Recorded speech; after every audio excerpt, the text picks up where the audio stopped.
Yeah, everyone's enjoying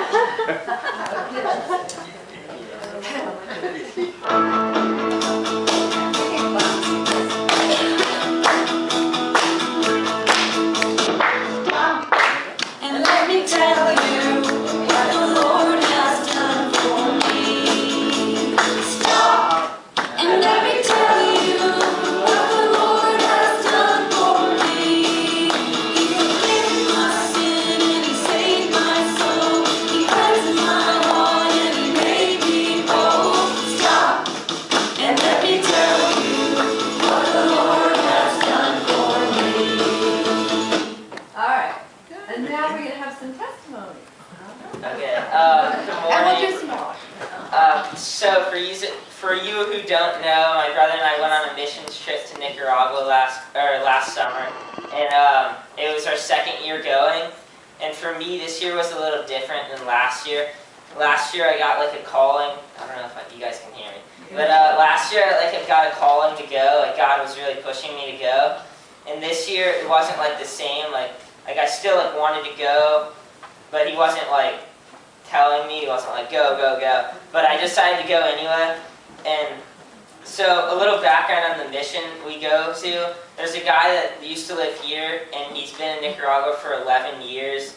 And he got a calling from God to move there and start a mission, so he sold everything here.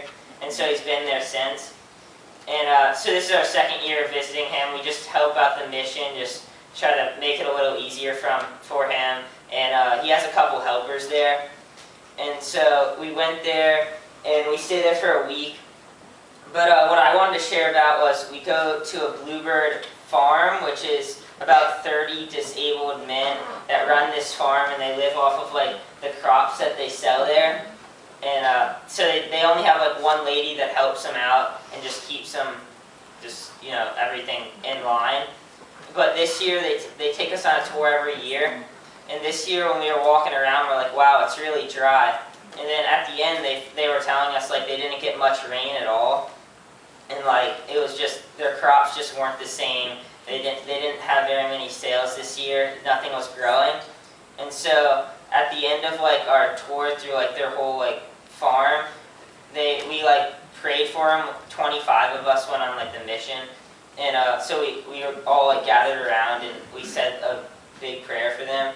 And the next day we're at a bluebird house, which is like disabled women and kids and guys that like aren't up to like the level they need to be to go to the farm. Like they're like people that can survive like on their own without like need from like other people.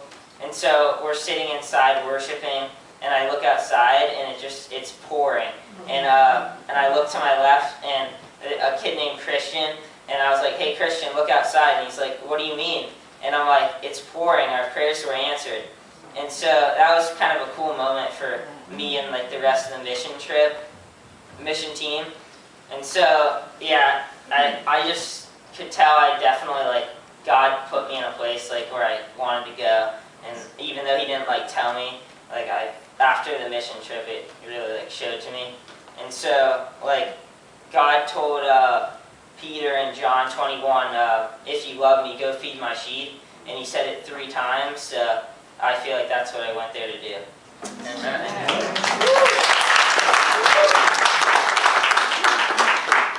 Like Zachary said, the man that lives down there, he does a mission with a lot of the kids down in the barrio. It's like, I'd say about 300 to 400 kids that he feeds 3 times a week and does Bible studies and all kinds of stuff for them. And we go down there and do puppet shows and Bible studies and just help out around the mission. And this year it so happened that I kind of got kicked out of everything that I was in. We had the puppet ministry. It was like, okay, I'm have 3 puppet shows, and then I got dropped out of all of those. And then I was in face painting, and that didn't happen as well, which I'm really grateful for now that I went down there, that I had time to have relationships with all the kids, and I wasn't so consumed with doing, rather than just spending time with them. And so I was thankful for that, and God's hand was evident throughout the entire trip. But as it was last trip, there was like this one moment that I could really see God working.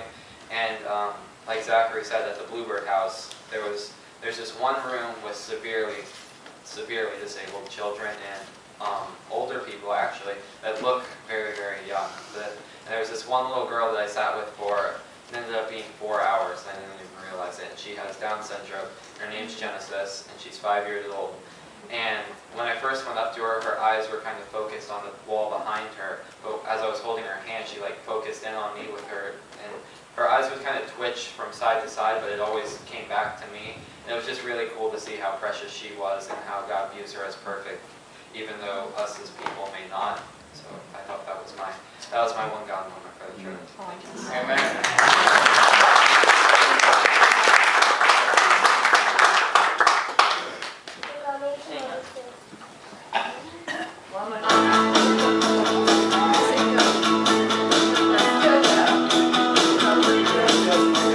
Stop and let me tell you what the Lord has done for me. Stop and let me tell you what the Lord has done for me. He forgave my sin and He saved my soul. He cleansed my heart and He made me whole. Stop and let me tell you what the Lord has done for me. Okay, somebody else stand up and give a word of praise.